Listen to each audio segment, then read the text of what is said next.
Okay जी, सो आज की इस वीडियो में हम बात करेंगे कि जो हमारे पास आर्टीरियल ब्लड गैस एनालिसिस होती हैं, एबीजी एनालिसिस, ठीक है।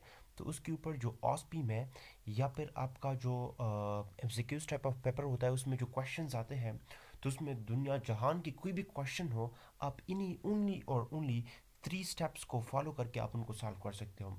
उसके लिए कुछ कुछ रूल्स हैं मेरे, वो आपने याद रखने हैं, ठीक है।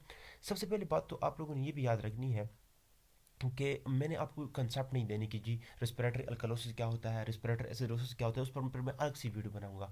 इस वीडियो में मैं सिर्फ और सिर्फ बात करूंगा कि आपने इस टाइप की जो क्वेश्चंस होते हैं ना, इनको आपने सॉल्व कैसे करना है।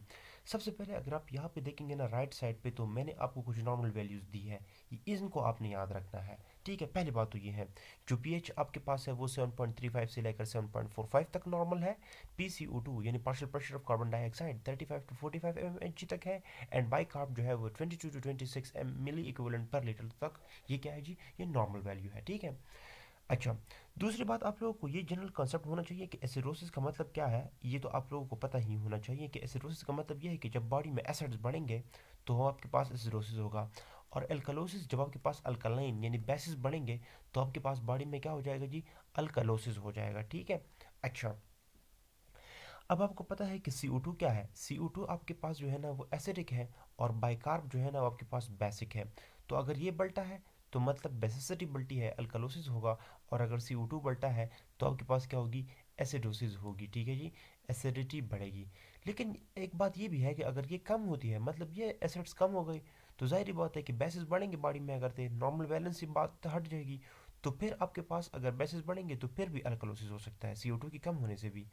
और इसकी बाइकार्ब की ज़्यादा होने से तो अल्कलोसिस हो रहा था, लेकिन अगर ये कम होता है तो इसका मतलब ये है कि अगर ये कम हो गया तो मतलब ये है कि एसिड्स बढ़ेंगे बॉडी में ना, क्योंकि नॉर्मल बैलेंस कम हो गया, तो फिर एसिडोसिस इससे भी हो सकता है। लेकिन एक चीज़ याद रखिएगा, carbon dioxide as the name indicate कि ऑक्सीजन कार्बन डाइऑक्साइड का ज़्यादातर ताल्लुक कहाँ से होता है जी, रेस्पिरेशन से होता है, ठीक है। तो आपने बस ये याद रखना है कि अगर कार्बन डाइऑक्साइड की कहाँ तक जहाँ तक ताल्लुक है तो वो रेस्पिरेशन से होगा, और बाइकार्ब की ताल्लुक है तो ये कोई मेटाबॉलिक प्रोडक्ट होगी, ठीक है। तो आपने देखना है कि इसका ताल्लुक जो है मेटाबॉलिज्म से होगा, फिर मेटाबॉलिक से होगा। नीचे आप क्वेश्चन में आपको समझ आएगी कि मैं क्या बताना चाह रहा हूँ, लेकिन ये बात आपने याद रखनी है, नॉर्मल वैल्यूज याद रखनी है पहला। दूसरी बात यह है कि CO2 बढ़ता है तो एसिडिटी बढ़ती है, कम होता है तो बेसिसिटी ज़्यादा होती है, ठीक है जी। ये आपने याद रखना है। और CO2 का ताल्लुक रिस्पिरेशन से होगा, बाइकार्ब का ताल्लुक मेटाबॉलिज्म से होगा, मेटाबॉलिक से होगा, ठीक है। इस तरह के जो क्वेश्चंस होते हैं ना, तो उसको आपने सिर्फ और सिर्फ 3 स्टेप्स में ही सॉल्व करने हैं, ठीक है, बिल्कुल आसान है। वो मैं आपको बताता हूँ कि कैसे सॉल्व करना है।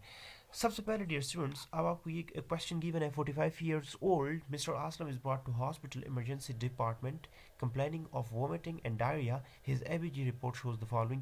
उसका जो pH था वो 7.30 था, फिर H बाइकार्ब जो था वो 20 था, और PCO2 जो था वो 33 mmHg था। तो आप बताएं कि इसको कौन सा प्रॉब्लम हो सकता है। तो मैंने कहा 3 स्टेप्स आपने फॉलो करने हैं। तो 3 स्टेप में फर्स्ट ऑफ ऑल जो है ना, आपने ये देखना है कि एसिडोसिस है कि अल्कलोसिस है। तो आपने कैसे देखना है, तो फर्स्ट स्टेप में आपने जो है ना, आपने देखना है उसकी पीएच को, ठीक है जी, कि इस बंदे का पीएच कितना है। अब अगर आप देखें तो 7.30 है, तो नॉर्मल वैल्यू मैंने कहा था कि 7.35 से लेकर 7.45 के दरमियान है।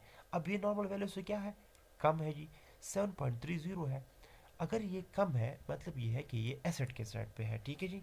तो अगर ये एसिड के साइड पे है मतलब ये है कि इस बंदे को क्या हो गया, हमने ये डिसाइड कर दी कि जी इसको एसिडोसिस है। सबसे पहले स्टेप में अपने हर एक क्वेश्चन की पीएच को देखना है, और उसी के बेस पर डिसाइड करना है कि इसको एसिडोसिस है या अल्कलोसिस है। तो इससे पता चला कि जी इसको क्या है जी, इसको एसिडोसिस। तो अब ये देखते हैं कि इसका जो एसिडोसिस हुआ है या बाइकार्ब की वजह से हुआ है या फिर CO2 की वजह से हुआ है, जिस तरह की मैंने ऊपर कहा, ठीक है।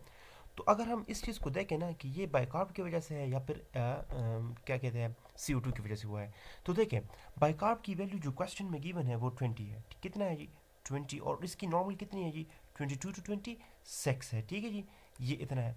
और अगर आप CO2 की वैल्यू देखें तो यहाँ पे आपको वो गिवन है जी 33, और नॉर्मली वो आपके पास 35 to 45 होता है। अच्छा, आप देखें कि ये जो CO2 है ना, ये नॉर्मल से कम हुआ है।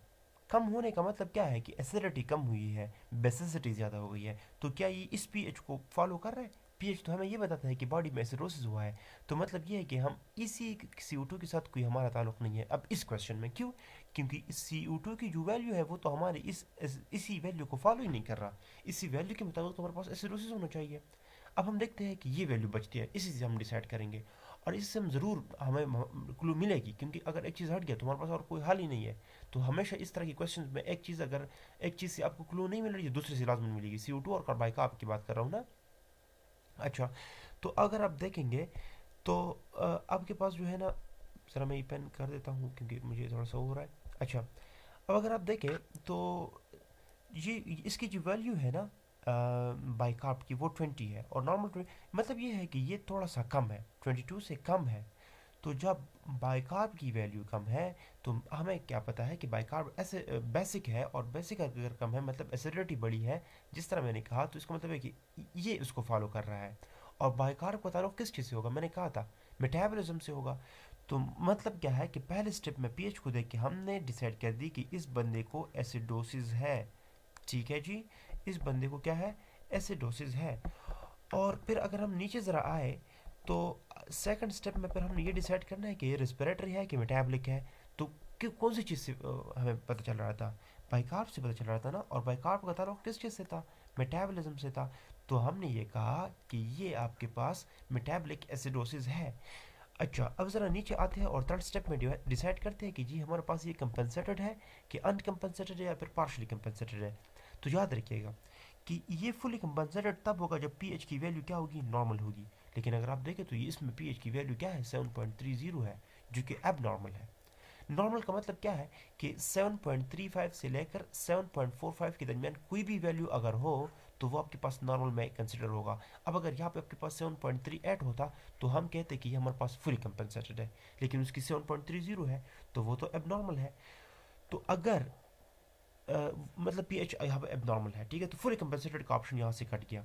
अब देखते हैं कि पार्शियल कंपनसेटेड है तो या फिर अनकम्पनसेटेड है। पहले अनकम्पनसेटेड को देखते हैं। अगर PCO2 नॉर्मल है तो देखिए PCO2 तो अब नॉर्मल था जिस तरह हमने ऊपर देख ली। फिर देखते हैं कि बाइकार्ब कैसा है, तो बाइकार्ब भी अब नॉर्मल था। ठीक है, PCO2 जो आपके पास था वो कितना था जी, वो आपके पास 30 था। 30 था, ये कितना था ज़रा दोबारा देख लेते हैं इसको। PCO2 जो आपके पास था ना, वो आपके पास 33 था, और जो बाइकार्ब था वो 20 था। दोनों एबनॉर्मल है और पीएच भी एबनॉर्मल है। तो जब इस तरह के तीनों की तीनों वैल्यूज एबनॉर्मल हो तो फिर हम कहेंगे कि वो आपके पास क्या है जी, आपके पास पार्शियली कंपनसेटेड है। तो ये वाला जो हमारे पास आ गया, ये वाला जो क्वेश्चन है जो ऊपर गिवन है, तो ये हमारे पास पार्शियली कंपनसेटेड है। अनकम्पनसेटेड ये तब होता अगर PCO2 की वैल्यू नॉर्मल होती और बाइकार्ब की वैल्यू एबनॉर्मल होती। अब अगर PCO2 की वैल्यू नॉर्मल होती तो फिर हम डायरेक्ट बाइकार्ब पे देखते, ठीक है, जिस तरह हमने ऊपर कहा। तो ये आपका पूरा इजी सा क्वेश्चन था, 3 स्टेप्स में हमने सॉल्व की। कोई भी क्वेश्चन हो आप इस तरह से सॉल्व कर सकते हो।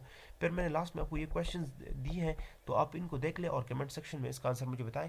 फिर मैं आपको इसका आंसर दे देता हूँ कमेंट सेक्शन में, ठीक है जी। लेकिन आप या फिर अलग वीडियो बनाऊंगा, लेकिन आपने इनको देखना है। ये जो है ना, इसका आंसर मुझे ज़रूर आप बता दें।